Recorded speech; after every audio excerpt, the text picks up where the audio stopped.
Day 269, the Book of Mysteries, the Priest King. In the Chamber of Garments were 2 wooden boxes. The teacher placed them each on a wooden table, then carefully removed their contents. This, he said, was the crown of the king, the descendant of David.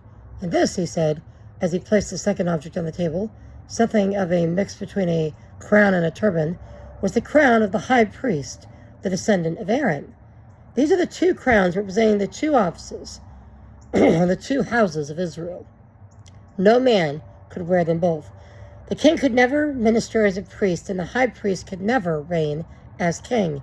The temple and the palace were separated by an unbridgeable chasm.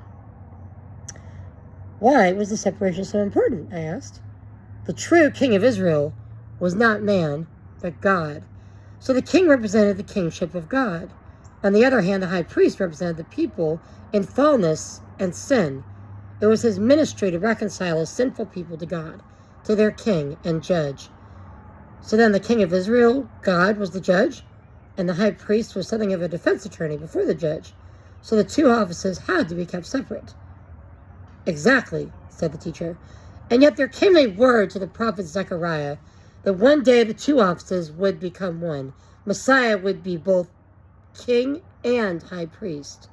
Yeshua, Jesus, Messiah, born of the royal line of David, the line of kings, and yet his ministry was to offer up the sacrifice of atonement, the act not of a king, but of a priest. Only the high priest could offer up the sacrifice of Messiah. The only other one who could do it is Messiah as priest king.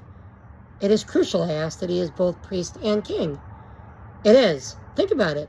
What would happen if the judge deciding your case could become your defense attorney and still remain the judge? Your case is over. So if the king of the universe, the judge of all existence, God, the Almighty, becomes your priest, your defense attorney, then your case is over.